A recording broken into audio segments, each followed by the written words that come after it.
G'day guys, and welcome back to another video, and today I will be reviewing the game between Geelong and Melbourne. Geelong, big win, woohoo! 28 points, got the job done down at the Cattery GMHBA Stadium. So Thursday night on what was a very wintry, cold, very, very cool evening indeed. And yeah, Geelong found a way.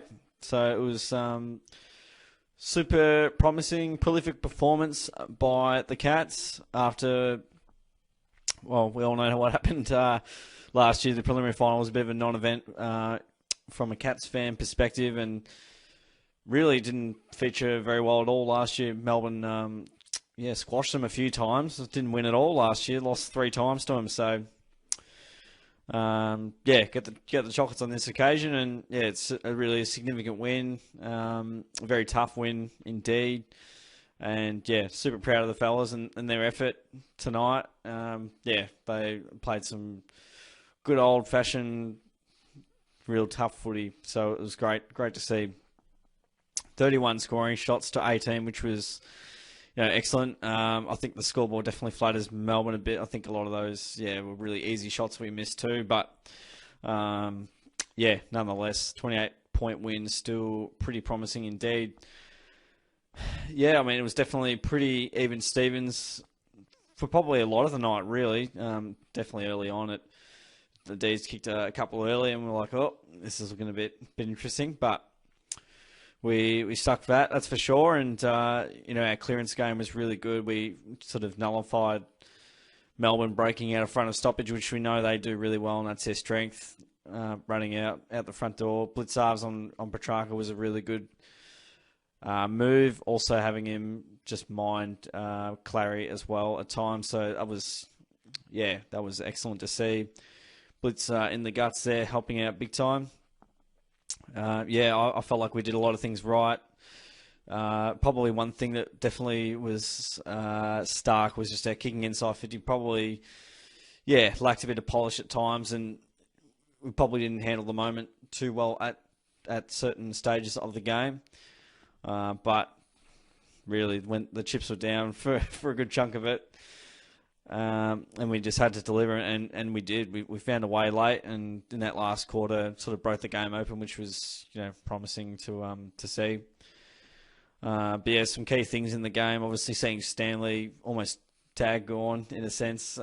He didn't take a mark at all. I can't remember the last time that's happened, but that was an excellent display from Stanley. After quarter time, he was able to really nullify his influence, and not ensure that he wasn't that key target down the line and that get out kick which they often go to. So they really were able to stifle that. Melbourne definitely had their moments, but probably didn't get as many chances as they'd usually get. Although a lot of their goals looked pretty easy, but they didn't get forward too often. Hopefully the inside 50 stats don't make a liar out of me, but it was great to see, even though our big forwards probably didn't have their best night. At least they were able to sort of nullify Lever and May, as well as Petty. So they didn't take a bunch of intercept marks or anything like that. They took a few here and there, although we were able to sort of play it on our terms. And we did take those big moments. Our stoppage work was really good. Just our general transition and moving the ball around and not kicking it to where Melbourne wanted it to, as they would have liked. And I felt like we kept our head, kept level-headed, and even whenever Melbourne would challenge us, we just found a way, and we were really tough around the ball. Our pressure was excellent. Some of the best pressure I've seen from the Cats potentially ever. I remember there was a game obviously against the Dogs down at the Cattery not too long ago in 2017, 5 years ago now, where we laid 135 tackles, and I just thought, our pressure, our ability to hunt, like that is finals footy. Like that's what you want to bring come the pointy end of the season, and super proud of the effort. In terms of this result tonight, puts us on top of the table, which is great. I mean, it's all inconsequential, really, if we can't, I suppose, continue on to finish off this home and away really well and be in good health for the finals and produce this type of footy in finals. Hopefully seeing these types of results from the Geelong Cats playing perspective gives them that great belief. We still have to execute this when the real season starts. And, whilst I'm very proud and you're dreaming ahead to what could possibly be, do this in September. That's all I ask. Not a big ask at all. So we're getting some of the stats. My voice is a bit cooked. Plenty of yelling at the ground tonight, and it was great to see so many fans out there tonight and getting up and about for the Cats. So on the disposal front, we were able to out-dispose Melbourne. Lots of kicking, that's great, and less handball. That's how you go about it. 66 inside 50, so lots and lots of supply, which is really good. And we kept Melbourne to under 50, which is a great effort. 46 for the game. Disposal efficiency, I swear, is always around that 72% mark for most teams, but just showing how hot the pressure was. And efficiency inside 50, we were able to find a way to, once every 2 times, essentially. Get a score. Free kick count was interesting because definitely felt like Melbourne got a fair rub of the green there. I think Gawn's definitely the luckiest player. Best umpiring luck of all time, to be honest. He just stands there and he gets free kicks because he stands there. Clearances, I was so proud of that number there, plus 18, which is massive. We were talking about all week, I don't know if any midfield can go with Melbourne. It's like, well, there you go. It's not about names. It's about the system and the effort and attitude that you bring on the night. Which was really good. 16 and 8 for the centre clearances, double centre clearances, which is you just don't see those numbers against Melbourne. Taste their own medicine, I think, tonight. Again, let's hope we can produce this at the pointy end of the season, but nonetheless, it is a significant win. Stoppage clearances, obviously, a fair bit around the ground there as well. Melbourne won the contested ball battle. We won the ball on the outside more, though, which was, you obviously saw us out in a bit of space, which is unusual. 103 marks to 67, so, Dees don't really, they just move it forward. So, so often. And they probably don't mark it as much because they move by hand. 14 marks, inside 50 to 6. It didn't feel like we took many. It felt like we dropped a lot, and it probably could have been 20 if we marked ones we actually should have marked. But, it was 31 scoring shots to 18 and led for majority of the game there outside of just under 20 minutes, which would have been early on in the piece. I love this. 66 tackles, more tackles than Melbourne, and we have more of the footy. That is just absolute die-hard work rate, and I love seeing that. You cannot buy that. Tackles inside 50, the pressure there was really good too, and those 1%ers kicking goals indeed. So, let's have a look at the players and go through some of the players. The votes are going to be very, very difficult. Maybe not. No, I've got my votes sorted out. All right. Got them all sorted. 3 votes. Cam Guthrie. It was excellent. 2 goals, 28 touches. A lot more meters gained for him as well. 5 marks, 7 tackles, 6 clearances. Absolutely huge. Got a goal assist in there as well.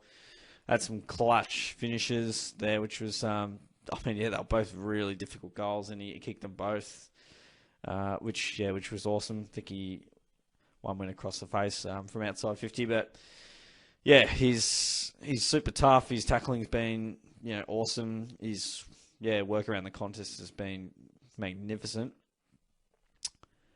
2 votes to Mitch Duncan, 32 disposals, had a lot of the footy, 2 goals, 11 marks. He loves the mark, does Mitch, and just under 700 meters gained there. He had a few errant kicks, but by and large his night was really positive and played a great role for us. I thought hit the scoreboard quite nicely and took some clutch moments and he made them. So I thought Mitch was really positive for us tonight.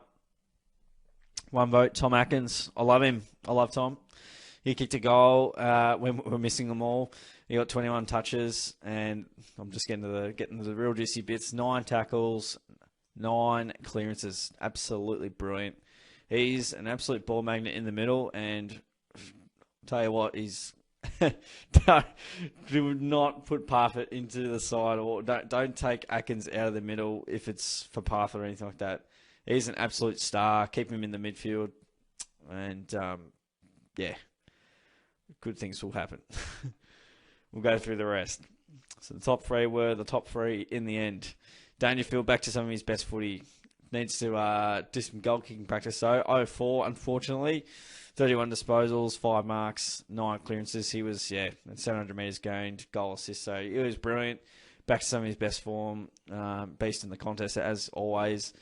Isaac Smith kicked a very handy goal in that third term, 22 touches and 7 marks. Also got a tackle in there for game 250. So congratulations, Isaac, for a big 250th and a nice win against the reigning premiers.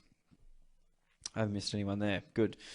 Tui was pretty solid. He got 18, got 7 marks in there, a couple of tackles, and did a really good job sort of controlling that movement from the back line, as he does. Close kicked a really good goal early on when it was pretty hot and heavy. 16 disposals, 7 tackles, which is awesome to see. A couple of clearances in there and a goal assist. He loves doing that.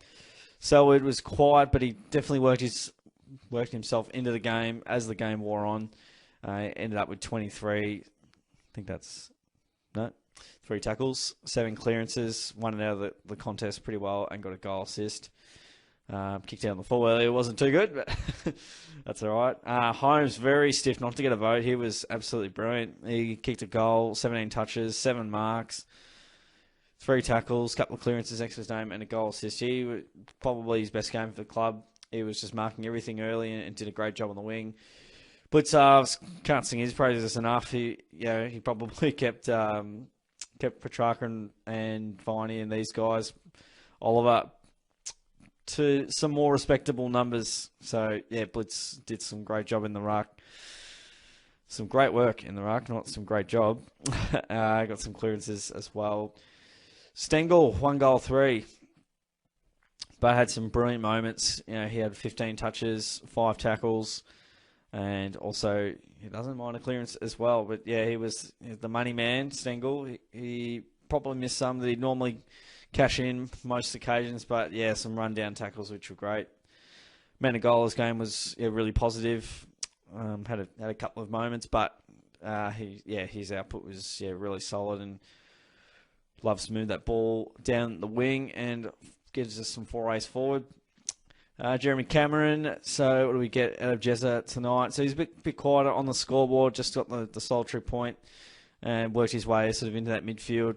15 disposals, took some really good contested marks, 6 marks, and he was just working his magic up the ground tonight. Tommy Hawkins, he kicked 1 goal, 2, 15 disposals, and did some handy ruck work up forward. Kicked a really important goal, 2 goal assists, which is great. And he probably not his best game of all time. And Melbourne kept our forwards pretty honest. Didn't get a lot out of the key forwards, but that's okay. That's okay. It's great that we can sort of get this kind of performance, even though the key forwards. It doesn't mean Cameron and Hawkins have to fire or kick 10 between them for us to win, which is awesome. Rowan's game I really liked. He kicked a couple of goals, 9 touches, 3 tackles there, including one that was holding the ball, ended up in a goal. And I just love his forward pressure. Kicked him really well tonight. Missed one towards the end, could have ended up with 3, but his game was very nice indeed. Ryan Mars kicked a behind. I feel like it was an easy one.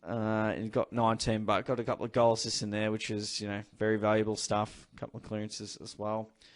O'Connor, it definitely worries me at times. I feel like, he was okay in the contest throughout the night, but also had some moments he probably liked back. Bewes took a really good grab throughout the game, and he just knows how to keep those small forwards quiet. He may have been on Spargo and done a good job there, but Bewes was Hughes was going well off that half back line, as he does. Henry was a rock down back, took 7 marks, which is super promising. And yeah, just does the job in, week out, and kicking goals nicely, while Stewart is out of action at the moment and will be rested up on the sidelines momentarily. Rested, in inverted commas. Stanley's game was really, really good. Played, it was very strong throughout the night and kept going to 0 marks, which is absolutely incredible. 6 clearances himself, and yeah, along with the work with Blitz was doing just to nullify Gawn's influence and taking clunks around the ground was fantastic. De Koning had a couple of marks on him early from Benny Brown and a goal here and there, but after that, it was good night Irene, because De Koning came to save the day and took 6 marks, so he played a really good role, as he always does. Guthrie was a little bit quieter, but again, I didn't see many small forwards absolutely tear it up. So good defensive effort from, I was about to say the Camster, the Zaxter. All right, well, that's a bit of a look at the game, really. So that leaves Geelong top of the table. I don't think they can lose top table position unless Fremantle and Brisbane can somehow win by 150 points. So I think Geelong staying up top spot for this round, and yeah, hopefully we can get a top 4 finish. Top 2's even nicer, because then we don't have to worry too much about what's going on there in terms of playing interstate teams where we don't want to. What have we got next week? Fixtures. The damn arrows do not work, and they should work, and it frustrates me. We got Carlton on Saturday night. It's going to be a huge game. I feeling good. We'll lose at some stage, and the Blues will definitely keep us honest. I think our form's really good. Stacks up pretty well. I think it'll be us in a close one. It's going to be a rowdy crowd, no doubt about that, and a very tough game coming up, as they are also very good inside the contest. But yeah, I suggest Blues will definitely give it a red-hot crack, and it'll be pretty close, but I also wouldn't be surprised if the Blues won either, despite our good form, because you can't win them all. And look very forward to what Chris Scott has to say after the match there for the press conference, and I reckon that wraps up my press conference. So, guys, hope you enjoyed the video. Don't forget to give it a like, subscribe, all that good stuff. It was the Cats by 28 points tonight, and super impressive win at home, and hopefully the form keeps chipping along very well. Once again, guys, appreciate you joining in. Go Cats, and I'll see you in the next video.